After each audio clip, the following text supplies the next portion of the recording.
አላህ ተባረከ ወተዓላ ፍሩኝ ብቻ ሳይሆን ያለው ትክክለኛውን ፍራቻ ፍሩኝ ነው ያለው። ብዙ አላህን ሳይፈሩ እፈራለሁ የሚሉ ስላሉ ማለት ነው። አላህ እንድንፈራ እንድንጠነቀቅ ከወንጀል እንድንርቅ ከሚያግዙ ነገሮች ማለት አንዱ አኺራን ማስታወስ፣ ቀብርን ማስታወስ ነው።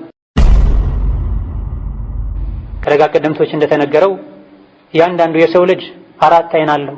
2 አይኑ ግንባሩ ላይ፣ 2 አይን ልቡ ላይ የተባለ አላህ ለአንድ ባሪያው ኸይርን ከሻለት ልቡ ውስጥ ያለውን አይን ይገልጥለታል ተብሏል።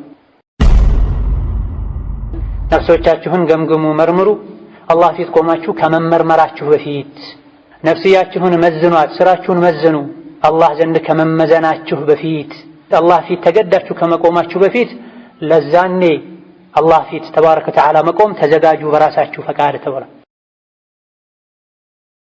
ቢስሚላሂ ራሕማኒ ራሒም። የአላህ ባሮች ሆይ አላህን ተባረከ ወተዓላ ሁሌም ፍሩት። አላህን ተባረከ ወተዓላ የፈራው ሰው አላህ ሰላምን ይሰጠዋል። በሱ የተመካና በሱ የተበቃቃን ሰውም አላህ ይበቃዋል። ምራኝ ያስተካክለኝ ያለውን ሰውም አላህ ተባረከ ወተዓላ ያስተካክላል። አላህ ተባረከ ወተዓላ ቁርአን ውስጥ በብዛት ከመከረን ምክሮች መሃል አንዱ ያውም ዋናው ተቅዋ ነው። በተለያዩ የቁርአን አንቀጾች አላህን ተባረከ ወተዓላ እንድንፈራ ተመክረናል። ነቢያችንም ዓለይሂ ሰላቱ ወሰላም ኹጥባቸው ላይ በየጊዜው ይደጋግሟቸው ከነበሩ አንቀጾች ውስጥ 3 በተቅዋ የሚያዙ አንቀጾች ናቸው። እናንተ አማኞች ሆይ አላህን ፍሩ፣ ሐቀ ቱቃቲሂ የሚገባውን ትክክለኛውን ፍራቻ አላህን ፍሩት ብሏል። አላህን ተባረከ ወተዓላ የሚገባውን ፍራቻ መፍራት ማለት ሰሓቦች እንደፈሰሩት አን ዩጣዐ ፈላ ዩዕሳ፣ ሁሌ አላህን መታዘዝ መቼም እሱን አለማመፅና ከትዕዛዙ አለመውጣት ማለት ነው። ሁሌ እሱን ማስታወስና መቼም እሱን አለመዘንጋት ማለት ነው። እሱን ማመስገንና ውለታውን ከመካድ ከመርሳት መጠንቀቅ ማለት ነው። አላህ ተባረከ ወተዓላ ፍሩኝ ብቻ ሳይሆን ያለው ትክክለኛውን ፍራቻ ፍሩኝ ነው ያለው። ብዙ አላህን ሳይፈሩ እፈራለሁ የሚሉ ስላሉ ማለት ነው። አላህ ተባረከ ወተዓላ እሱን በትክክል መፍራት ማለት ሁሌ እሱን መታዘዝ ማለት ነው። ከህጉ አለመውጣት ማለት ነው። ሌት ተቀን እሱን በምላስም በልብም በተግባርም ማስታወስ ማለት ነው። አነስ ብኑ ማሊክ ረዲየላሁ ዐንሁ ወአርዳህ የነቢ ኻድም አንድ ሰው አላህን ተባረከ ወተዓላ በትክክል ፈርቷል ሊባል አይችልም ሐታ የኽዚነ ሊሳነሁ ብላ ምላሱን እስካልቆጠበ ድረስ ምላሱን እስካላሰረ ድረስ አንድ ሰው በትክክል አላህን ፈርቷል አይባልም ብለዋል። ሙጃሂድ የሚባሉት የሶሓባ ተማሪ ደግሞ አላህን በትክክል መፍራት ማለት ፍትሃዊ መሆን ነው። የምትወቀሰው ጥፋተኛ የምትደረገው የሚፈረድብህ አንተ እንኳ ብትሆን ከሐቅ መቆም ነው፣ ማዳላትን መተው ነው ብላ ተቁላህ ሐቀ ቱቃቲህ ወላ ተሙቱና ኢላ ወአንቱም ሙስሊሙን። ትክክለኛ ሙስሊሞች ጌታችሁን ታዛዦች ሆናችሁ እንጂ አትሙቱ ይላል አላህ ተባረከ ወተዓላ። አላህን ፍሩት፣ አላህን መፍራት ላይ ቋሚ ሆኑ እስከ ለተሞታችሁ ድረስ ማለት። ሙስሊም መሆን ማለት ለአላህ ተባረከ ወተዓላ እጅግርን መስጠት ማለት። አላህን መፍራት ማለት ያዘዘውን መታዘዝ የከለከለውን መከልከል ማለት። አላህን ተባረከ ወተዓላ የምንፈራው የታዘዝነውን በመተግበር የተከለከልነውን በመራቅ በእኛና በአላህ ቁጣ መሃል አጥር ስናጥር። አላህ ተባረከ ወተዓላ አንዳንዴ ራሱን ፍሩኝ ብሏል። ወተቁኒ ያ ኡሊል አልባብ እንዳለ የልቦና ባለቤቶች ሆይ ፍሩኝ ብሏል። ያዘዝኳችሁን ታዘዙ፣ የከለከልኳችሁን ራቁ፣ ተጠንቀቁ ማለት።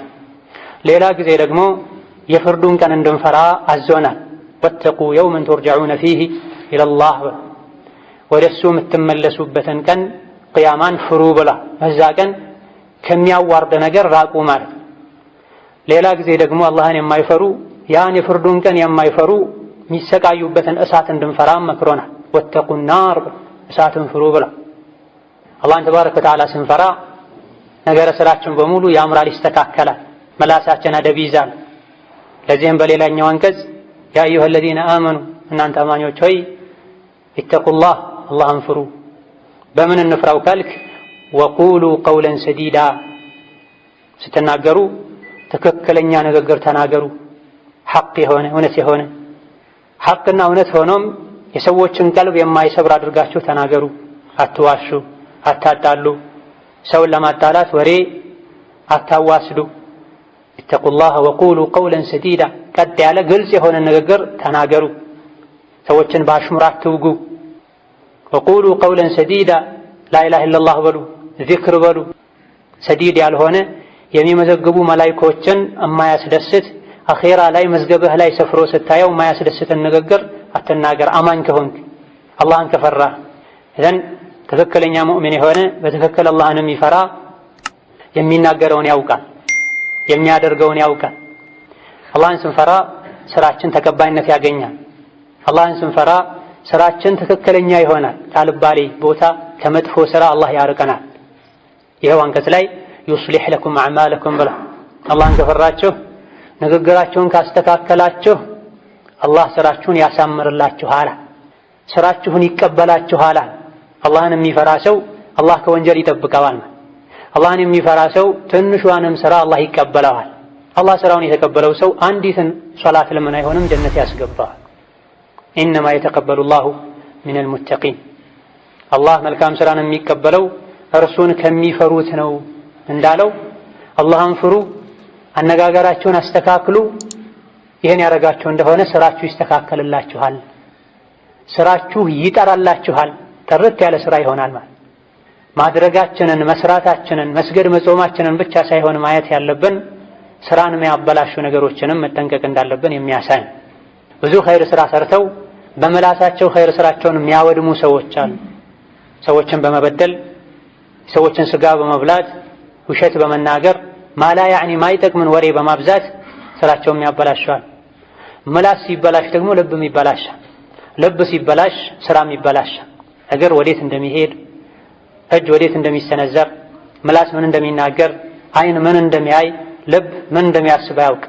ስለዚህ በየቀኑ የሰውነት አካላት ምላስን ይወቅሱታል፣ ያስጠነቅቁታል። ኢተቂላህ አንተ ምላስ ሆይ አላህን ፍራ፣ እኛ አንተን ነው የምንከተለው፣ አንተ ከተስተካከልክ ቀጥ ካልክ ቀጥ እንላለን፣ አንተ ከተበላሸህ እንበላሻለን ያሉ ሌሎች የሰውነት አካላት ምላስን እንደሚያስጠነቅቁ ሐዲስ ላይ ተነግሯል። ኢተቁላህ ወቁሉ ቀውለን ሰዲዳ አላህን ፍሩ፣ መልካምን ተናገሩ። ነብዩ ሰለላሁ ዐለይሂ ወሰለም ሶሒህ በሆነ ሐዲሳቸው በአላህና መጨረሻው ቀን የሚያምን ሰው መልካምን ይናገር፣ ካልሆነ ዝም ይበል ብለዋል። የፈለጉትን ሁሉ ማውራት የኢማን አለመጽናት ምልክት ነው።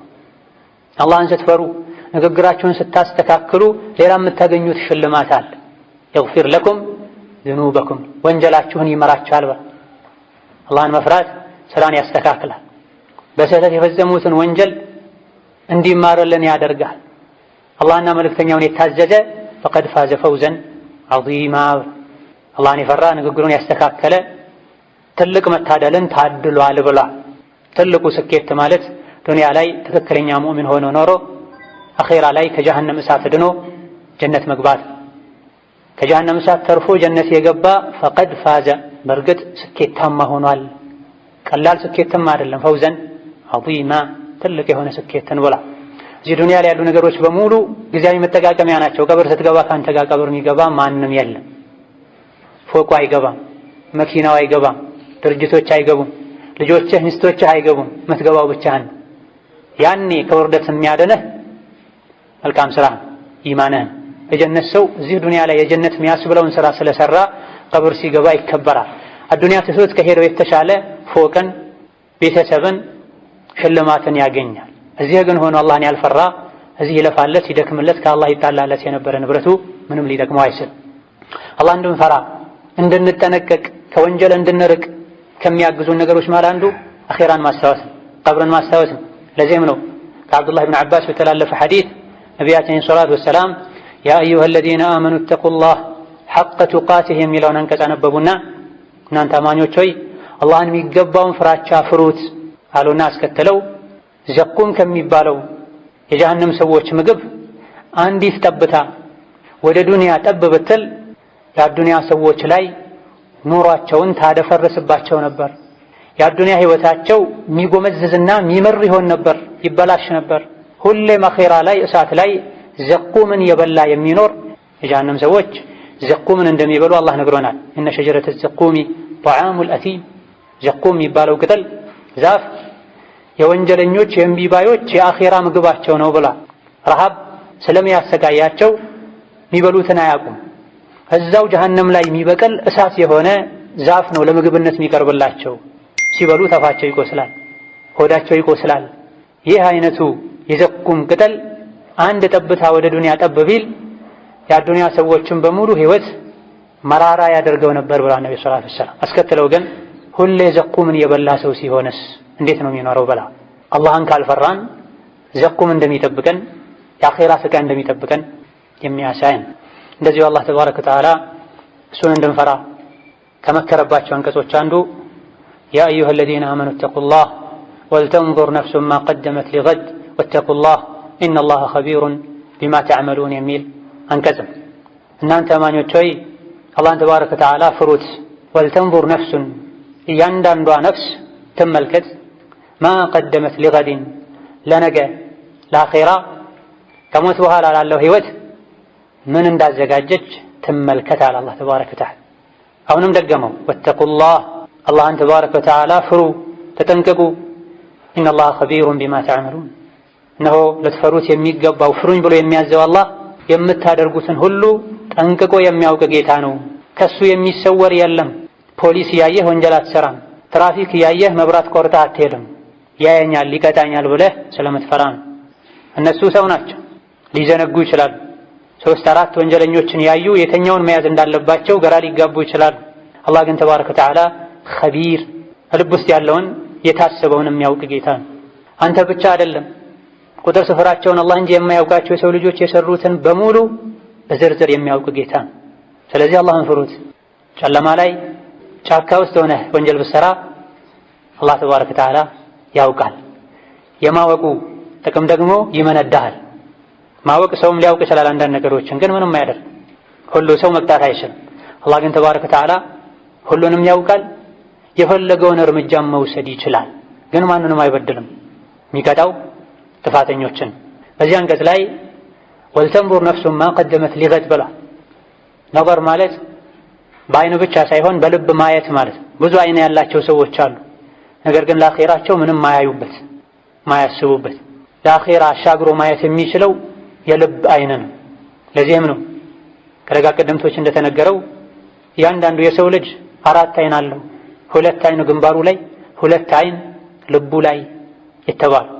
አላህ ለአንድ ባሪያው ኸይርን ከሻለት ልቡ ውስጥ ያለውን አይን ይገልጥለታል ተብሏል። ምክንያቱም ግንባር ላይ ያለው አይን እዚህ ዱንያ ላይ ያሉ ህይወቶችን ብቻ ጉዳዮችን ብቻ የምናይበት ነው። ብዙ ጊዜ ግንባር ላይ ያለው አይን ለአንተም ለበሬውም ለፈረሱም ተሰጥቷል። ሳሩን የሚያይበት፣ ውሃውን የሚያይበት፣ ገደሉን የሚያይበት። ትክክለኛ አማኝ ከሆንክ የልቡ አይንህ ነው የሚያየው። ኢነሃ ላ ተዕመል አብሳር ወላኪን ተዕመል ቁሉብ ለቲ ፊሱዱር የተባለው ለዚህ ነው። ብዙ ተአምሮችን ያዩ የገገሙ የጠመሙ ሰዎች አሉ ማይመለሱ። ከሱ እኩል ሪባ ይበላ ጉቦ ያበላ የነበረ ሰው ሞቶ ሳይቶበት ሳያስተካክል ወስዶ ቀብሮት እንኳን መጥቶ በማግስቱ ጉቦ ይበላል፣ ጉቦ ያበላል፣ ይዋሻል፣ ይሰርቃል። የልብ አይኑ ስለታወረ ነው። የልብ አይኑ ቢያይ ትናንት ከሱ ጋር ለአክሲዮን ለጨረታ ሲሯሯጥ የነበረ ሰው ማታ ከተኛበት ብርድ ልብስ ውስጥ ተመዞ ወጥቶ ወደ ከፈን ሄዶ አፈር ውስጥ ሲተኛ አይቶ በነቃ ነበር። ወልተንዙር ነፍሱን ማ ቀደመት ሊገድ ያንዳንዷ ነፍስ ለነገ ምን እንዳደረገች ምን እንዳሸጋገረች ትመልከት ይላል። ይሄን ዑመር ብኑ ኸጣብ ሓሲቡ አንፉሰኩም ቀብለ አን ቱሓሰቡ ወዚኑሃ ቀብለ አን ትውዘኑ በሚል ፈስረውታል። ነፍሶቻችሁን ገምግሙ፣ መርምሩ፣ አላህ ፊት ቆማችሁ ከመመርመራችሁ በፊት ነፍስያችሁን መዝኗት፣ ስራችሁን መዝኑ። አላህ ዘንድ ከመመዘናችሁ በፊት አላህ ፊት ተገዳችሁ ከመቆማችሁ በፊት ለዛኔ አላህ ፊት ተባረከ ወተዓላ መቆም ተዘጋጁ በራሳችሁ ፈቃድ ተብሏል። ዛሬ ዱንያ ላይ የተውበት በር ክፍት ነው። ወልተንዙር ነፍሱን ማ ቀደመት ሊገድ እያንዳንዷ ነፍስ የሰራችውን ጥሩ ከሆነ የሰራችው አልሐምዱሊላህ ትበል፣ አላህ ይጨምርላታል፣ በርታ ትቀጥል። መጥፎ ከሆነ የሰራኸው ቆም በል ተመለስ። ዛሬ ነገ እያልከ ደግሞ አትቆይ ለመመለሱ። ለምን? ወልተንዙር ነፍሱን ማ ቀደመት ሊገድ ምርመራው ነገ ነው። ራስን የመገምገምህ ውጤት ወደ ተውበት ሊያመራህ ይገባል። ተውበቱን ደግሞ ለበኋላ አትበል። የምርመራ ውጤት የሚታየው ነገ ነው። ወልተንዙር ነፍሱ ማ ቀደመት ሊገዲን። ቅያማን አላህ ነገ እያለው፣ ሞትህን አላህ ነገ እያለው። ቀብር ውስጥ በመላይካ በመጠየቅና በአንተ መካከል ያለው ልዩነት መሞት ብቻ ነው። ሞት ከማለት ቅያማ ቆመ ማለት ነው። ቅያማ ሁለት አይነት ነው። ቅያማ ኩብራና ሱግራ ይባል። ትልቅና ትንሽ ቅያማ ማለት። ትንሽ ቅያማ ማለት ሰዎች ሲሞቱ የሚገጥማቸው የገላቸው ቅያማ ነው። ሞተህ ተቀበርክ ማለት ነፍስህ ከአንተ ተለየች ማለት የአንተ ቅያማ ቆሟል።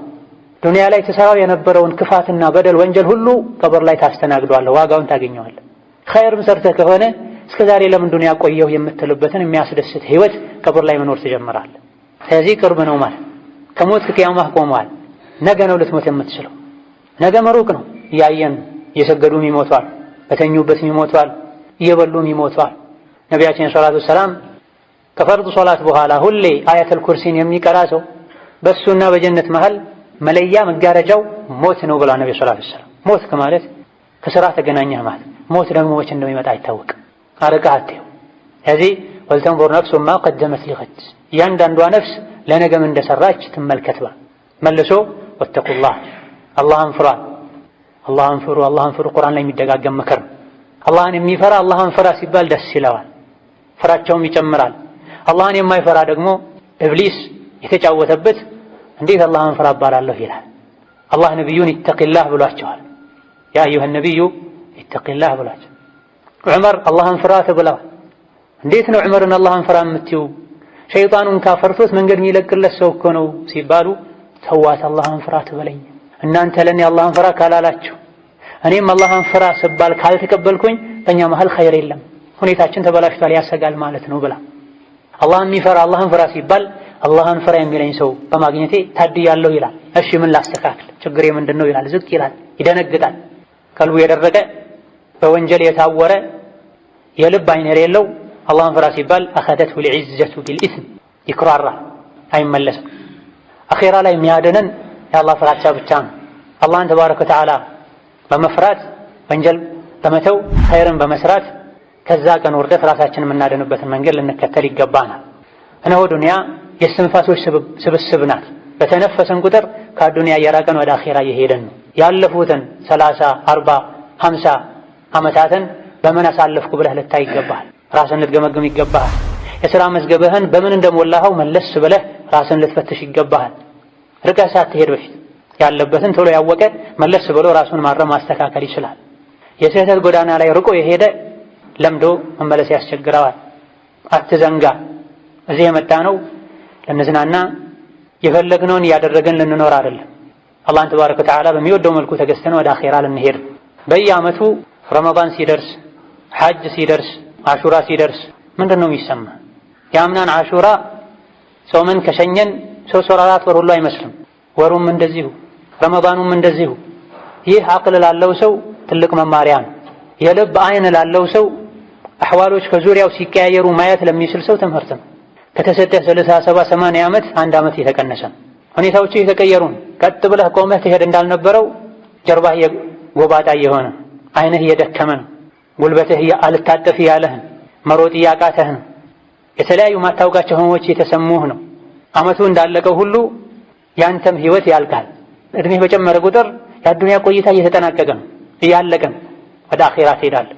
ስለዚህ ዓመት በመጣ ቁጥር ምን ተለወጥኩኝ፣ ምን ተቀየርኩኝ ልትል ይገባሃል። ላለፈው ዓመት ራስህን ዞር ብለህ ልታይ ይገባሃል። ፈልተንዙር ነፍሱ ማ ቀደመት ሊገድ። በቀጣይ ዓመትስ ምን ማድረግ አለብኝ? እንዲሁ እንደ በሬ እንደ እንስሳ እየበላን እየጠጣን መኖር የለብንም። በየዓመቱ ራሳችንን ማሻሻል መቻል አለብን። በየቀኑ ራሳችንን ማሻሻል አለብን። ሁኔታዬን ሳልቀይር ይበልጥ ወደ አላህ ሳልቃረብ ጀንበሩ እንደጠለቀበት ቀን ሚያስቆጨኝ ሚያሳዝነኝ ቀን የለም ይሉ ነበር ሱሐቦች። የጊዜ የቀን ዋጋ የገባቸው በየቀኑ ኢማናችን ሊጨምር አኽላቃችን ሊያምር ይገባል። አምናም ዘንድሮም ቀጣይ ዓመት ላይም ዓላማችን እፊት ለፊት ብቻ ማየት ዱንያን ማሳደድ ከሆነ ለነገም እንደሰራን አላየንም። ያለፈውን አላህ ይቅር ይላል ከተዘቱ ከተወበቱ የወደፊት ህይወትን ለማስተካከል ከወሰኑ። በቀጣይ ዓመት ላይ ብዙ ማደርጋቸው ነገሮች አሉ ብለህ ከራስህ ጋር ልትነጋገር፣ ቁርአን ልትቀራ፣ ዒልም ልትማር፣ የተለያዩ አንተ ጋር ያሉ መጥፎ ነገሮችን ጠራርገህ ከላይ ላይ ልታስወግድ፣ ለሰዎች በጎ ልትሆን፣ ከሰዎች ጋር ያለህን ግንኙነት ልታሳምር፣ ያስቀየምካቸውን ይቅርታ ልትጠይቅ፣ ለወላጆችህ፣ ለልጆችህ፣ ለቤተሰቦችህ ጥሩ ሰው ለመሆን እቅድ ልታወጣ ይገባል። በዚህ መልኩ የተመራ ህይወቱን የመራ በህይወቱ መጠቀም ይችላል። ዓላማው መብላት መጠጣት ሲመሽ መተኛት ብቻ የሆነ ሰው የቅያም ቀን ያ ለይተኒ ኩንቱ እንስሳትን ሲያይ ያ ለይተኒ ኩንቱ ቱራባ ይላል። እንስሳት ምንም የለባቸው ዱንያ ላይ ቆይተው አኺራ ላይ አፈር ይሆናሉ። ምናልባት ቀንድ ያለው ቀንድ የሌለውን ወግቶ ከሆነ የተወጋው ቀንድ ተስቶት እንዲወጋው ይደረግና ከዛ በኋላ አፈር ይሆናል። ዱንያ ላይ ግን ኖሯቸው እንደ እንስሳ የነበር መብላት መጠጣት ብቻ የነበረ ሰዎች እንስሳት አፈር ሲሆኑ ሲያዩ እኔም አፈር በሆንኩኝ ይላል። የለም አፈር ነው። አላህ ለጫወታ ለዛዛታ አልፈጠረም ሰውንም ያክል የተከበረ ፍጡር። አያሕሰቡል ኢንሳኑ አን ዩትረከ ሱዳ ብሏል። ሰው ልቅ ሆኖ ሊተው ይፈልጋል እንዴ? በምትበላው አላህ ይጠይቃል፣ በምትጠጣው ይጠይቃል፣ በምትለብሰው ይጠይቃል፣ በምታየው ይጠይቃል፣ በምትሰማው ይጠይቃል። ለዓይንህ ክዳን የተደረገለት ሐራም ሲመጣ እንድትከድነው፣ ለአፍህ ሁለት በሮች የተገጠሙለት መጥፎን ነገር እንዳትናገርበት እያንዳንዱ ነገር አላህ ዘንድ ያስጠይቃልና ቀጥለንል ይገባናል። اللهم صل وسلم وبارك على عبدك ورسولك محمد وعلى آله وأصحابه وسلم تسليما كثيرا، وارض اللهم عن خلفاء الراشدين وبقية صحابته أجمعين، وارض عنا معهم برحمتك يا أرحم الراحمين. اللهم أعز الإسلام والمسلمين، اللهم أعز الإسلام والمسلمين وانصر عبادك المستضعفين. اللهم اجعل هذا البلد آمنا مطمئنا وسائر بلاد المسلمين. اللهم اجعل هذا البلد آمنا مطمئنا وسائر بلاد المسلمين. اللهم اجعل هذا البلد آمنا مطمئنا وسائر بلاد المسلمين. اللهم من أرادنا وأراد بلادنا بسوء فاشغله بنفسه واجعل تدبيره تدميرا عليه يا ذا القوة المتين. اللهم اشفنا وعافنا، اللهم اشف مرضى المسلمين وعاف مبتلاهم. اللهم ارفع عنا الوباء والبلاء وسوء الفتن. اللهم ارفع عنا الوباء والبلاء وسوء الفتن. اللهم ارفع عنا الوباء والبلاء وسوء الفتن. آمين والحمد لله رب العالمين.